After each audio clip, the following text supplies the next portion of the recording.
누가복음 17장에 보면 주님께 와서 제자들이 뭐라고 하는가 하면은 주님 우리에게 더 큰 믿음을 주세요. 그래요. 네. 누구랑 똑같아?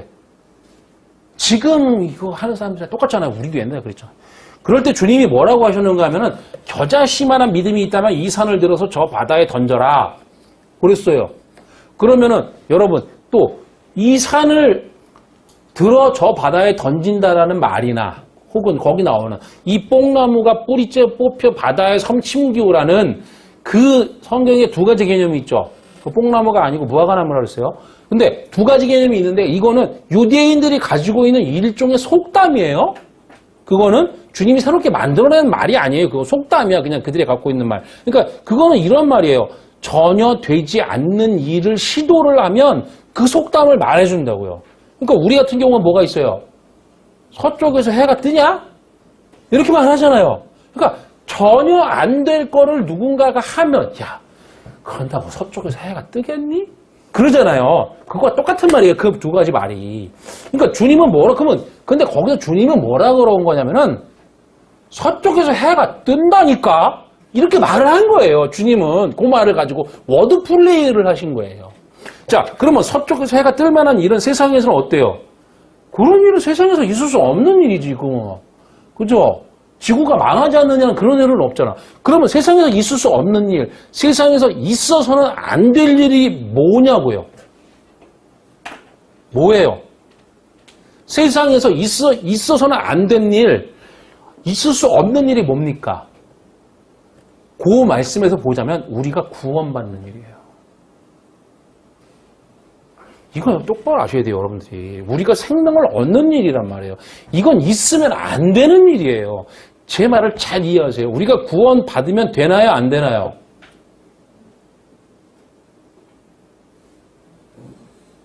속에서는 되죠. 이렇게. 근데 제가 뭐라고 그럴지 몰라갖고 여러분 대답을 안 하시는 거죠. 그렇다면 여러분은 욕심쟁이에요. 우리가 구원받으면 되나요, 안 되나요? 안 된단 말이에요. 우리가 생명을 받으면 얻으면 안 되는 거예요. 그거는 세상에서 되어질 일이 아니에요. 절대. 지금 우리가 교회에서 하나님이 계시네 안 계시네 왜 그걸 말다툼을 하는 거예요? 세상에 있어서는 안 되는 일이 되고 있기 때문에 하나님이 살아계시는 것을 증명하는 것이잖아요.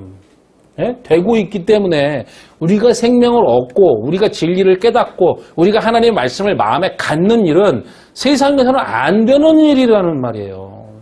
해가 서쪽에서 뜰 일이고 이 산을 들어서 바다에 던질 일이에요. 그건 불가능한 일이에요. 우리가 지금까지 교회에서 어떤 신앙생활을 해왔느냐면은 이런 신앙생활을 해온 거예요. 우리가 세상에서 노력해서 얼마든지 될 수 있는 일을 교회에서 하나님께 기도해서 쉽게 많이 얻으려고 하는 짓을 지금까지 한 거예요. 그건 굳이 하나님의 힘을 빌리지 않아도 돼요. 세상에 나가서 여러분이 열심히 일하면 다 얻는 거란 말이죠. 돈, 그 몇 푼. 하나님은 그걸 우리에게 주겠다는 게 아닙니다. 하나님은 우리가 아무리 피땀을 흘려도 얻을 수 없는 그걸 주겠다는 거예요. 그게 뭔가 하면 우리에게 생명이 되는 거라니까요. 생명이 되는 거. 그건 우리가 아무리 이 땅에 노력을 하고 엉망을 갖다 바치고 뭐 해도 안 되는 일이에요. 절대로. 씨가 떨어지는 일이라고요. 그 생명 씨가 되는 것이에요. 그건 안 돼요. 그런데 하나님이 되게 하시는 것을 보니 누가 분명히 계세요? 그분이 분명히 계신 것이 맞단 말이에요. 우리가 이런 착각을 합니다. 이런 진리를 듣는 분들이 이 진리를 듣고 깨달아가니까 아, 이거는 마땅하고 당연한 것이구나 이런 생각을 해요. 아니란 말이에요. 여러분 중에 혹시 진리를 깨달은 분이 있는가 모르겠는데 여러분께서 여러분에게 있다면 그건 여러분이 똑똑하고 공부를 잘해서 이걸 깨닫는 게 아닙니다. 제가 열심히 가르쳐서 여러분이 이걸 이해하는 것이 아니란 말이에요. 하나님은 그런 방법으로 여러분이 진리를 깨닫게 한다는 약속을 하지를 않으셨어요. 저도 신기하다니까요. 여러분이 와서 듣는 걸 보면 신기하다니까요. 이 죄송한 말인지 모르겠는데 누가 오잖아요. 저 사람은 얼마 안 가 떨어질 것 같은데 얼마나 가는지 한번 봐야 되겠다. 저 그런 생각이 들어요. 아니, 다 이게 아니라 그런 생각이 든다고. 왜냐면 이게 신기한 일이기 때문에. 저는 매주 이 말씀을 나누는 시간마다 오면서 하는 생각이 하나 있는데 이분들이 오늘도 와서 말씀을 들으려고 할까? 그런데 와보면 또 와 계시더라고. 그러니까 여러분도 이상하고 저도 이상한 거예요. 우리는 이 진리를 알게 되었다는 것 자체가 벌써 이 뽕나무가 바다에 심겨워라, 뿌리째 뽑혀서 바다에 심겨워라 하는 그 사실이 된 것이고 이 산을 들어 바다에 던지오라 하는 그 사실이 된 거예요. 이게 불가능하단 말이에요. 제가 저 자신을 생각해도 이상해. 하여튼 맨날 이상하게 생각해. 저는 내가 어떻게 여기까지 왔지? 책상에 앉아서도 맨날 그 생각해. 제가 불가능해요. 내가 어쩌다 이 진리를 알게 됐을까요? 수많은 사람들이 이거를 찾아다니는데 어떻게 만났을까? 여러분, 사람이 이거 몰라도 되잖아요. 사람이 모르는 게 정상이죠. 여러분, 진리를 모르는 게 정상이에요. 인간이라면 진리를 몰라야 인간다운 거라니까요. 맞지 않아요? 그러니까 하나님께서 깨달을 수 없는 진리를 깨닫게 하시는데 깨닫고 나니까 하나님께서 성경에 뭐라고 했는가 하면은 깨닫고 나니까 너희가 어찌 사람이냐? 이제는 하나님이지. 그 말씀 했잖아요. 예전에 다. 해석했죠. 아니, 주님이 그랬다니까. 야, 그렇게 깨달으면 어찌 그게 사람이야. 그건 하나님이지.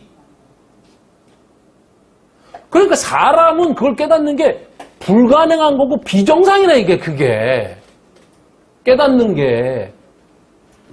못 깨닫는 게 정상이에요. 그러니까 못 깨달아야 돼요, 우리는. 요한복음에서 그렇게 말해버렸다니까요. 주님이 우리는 육신을 입고 있는 동안 그분에 대해서 몰라요. 절대. 그분이 우리에게 이 성경으로 정보를 흘려주셨어요. 그분이 우리에게 계시했다 그러잖아요. 그걸. 그러면 이 성경으로 자기를 좀 알게 해주신 거예요. 그래서 나는 이 성경 테두리 안에서는 그분을 알아요. 여러분, 우리가 이 땅에서 신앙생활 하면서 그분에 대해서 어떻게 알아요? 욕심도 지나치지. 그분은 지금 우리에게 구원하시고 생명도 주시고 뭐 씨도 뿌려주시지만 우리가 살고 있는 이 한계와 테두리 속에 계시지 않아요. 그쵸? 그 지난주에 말씀드렸다시피 그렇게 육신으로 있는 것 자체가 지긋지긋해서 빨리 떠나버렸다고. 그분이 만약에 우리의 한계와 테두리 속에 계시면 그분도 우리 중에 하나인 거지. 우리와 같은 존재인 것이지. 그분은 존재가 아니라니까요.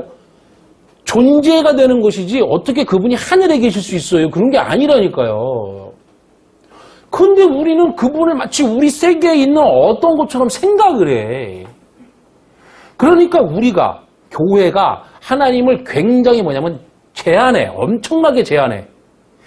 마치 우리의 돈벌이를 도와주시고 우리의 건강이나 도와주시는 무슨 뭐라 그럴까? 매니저 같은 하나님. 이렇게 소개를 하고 있단 말이에요. 나쁜 놈들이야, 이거. 진짜. 모르면 가만히 있어야 된다고. 전 이런 얘기를 할 때 화가 나가지고. 그분을 뭐라고 할 수 있어요? 이름을 만들 수 있습니까? 여러분, 그분을 하나님이라고 합시다. 나라마다 다 틀려요. 예전에 제가 중국에 있을 때는 그 사람들은 성경에 이렇게 써 있어요. 샹띠라고. 그게 상제란 말이에요. 상제. 위에 계신 황제. 그렇게 불러요. 우리는 하나님. 미국에 가면 가지라고 그러고 다 달라. 뭐야? 그러면 도대체가. 그러면 하나님이라고 합시다. 우리 한국에 사니까. 그러면 그분은 여기에 속한 분이란 말이죠. 그렇게 되면. 어떻게 내가 그분을 뭐라고 말을 해요? 내가 뭐라고 말하는 순간 내 말에 그분이 잡혀버린다고. 그러니까 진리를 깨달으면 그분을 감히 뭐라고 말할 수도 없는 거예요. 왜냐하면 내가 그분을 뭐라고 불러버리면 신이라고 부르거나 하나님이라고 불러버리면 내 세치의 혀가 부르는 말에 그분이 갇혀버린단 말이에요. 그분은 우리가 말하는 차원에 우리의 상상하는 차원 그 이상의 분이에요.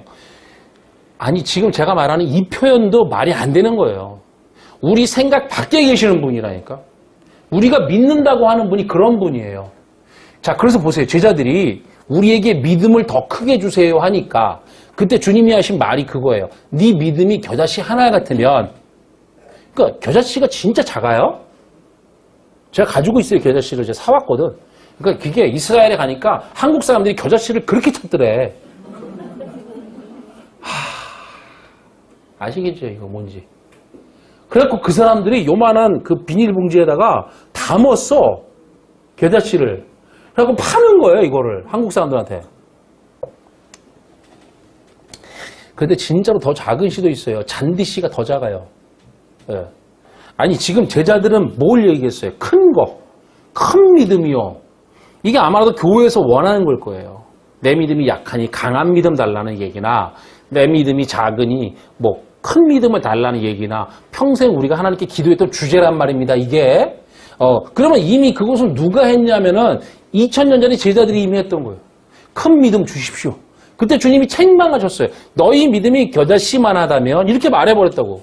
그런데 그 말이 무슨 말인가 하면은 큰 믿음 그건 제자들에게 생각할 때 작은 믿음이 있다는 거잖아요.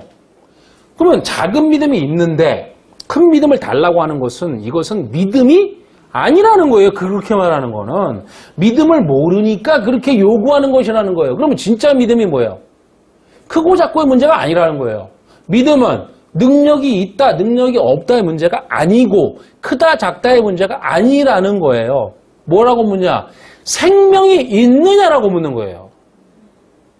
예? 그래서 물었어요. 그 씨가 아무리 작아도 그 속에 생명력이 있다면, 그러니까 이 말은 크다 작다의 문제가 아니라 주님이 지금 요구하는 문제가 뭐예요? 내 믿음에 생명이 있느냐는 거지. 너의 믿음에 생명이 있냐고. 생명이 상실된 믿음, 큰 믿음, 뭐 내 감정을 다스려주는 믿음, 뭐 흔들리지 않는 믿음? 뭐? 이런 믿음을 요구하는 것은 그거 가짜예요. 그런 건 주님이 말씀하신 적이 없어요. 제발 좀 인간의 말로 막 떠들지 좀 말라고 제발 좀. 믿음이 뭔지도 모르고 믿음을 말하는 겁니다. 내가 부모를 믿는 그런 정도의 믿음 가지고 하나님을 믿으려고 드는 거예요. 믿음과 신뢰는 달라요. 자, 그래서 십뷰르는 비유를 말하는 거예요, 여기서. 그래서 하나님의 섬김이라는 것은 하늘들의 섬김이라는 게 뭐예요? 사람 안에다가 그 씨를 뿌려주는 거예요. 예? 넣어주는 거라고요. 그러니까 그 씨가 내 마음에 참 씨로 떨어졌다면, 예? 진리 씨지, 참 진짜. 진리 씨로 떨어졌다면 그 씨에 대한 열매가 반드시 나타나게 되어 있어요. 요걸 또 교회에서는 그렇다면 뭐 전도를 해야 돼? 그런 말이 아니라니까. 이건 알지도 못하면서 뭘 어디 가서 전한단 말이에요. 거짓말을 막 해가서. 그런 게 아니고. 그러니까 그 열매가 뭔가 하면 하나님의 진리를 조목조목 말해주는 거예요.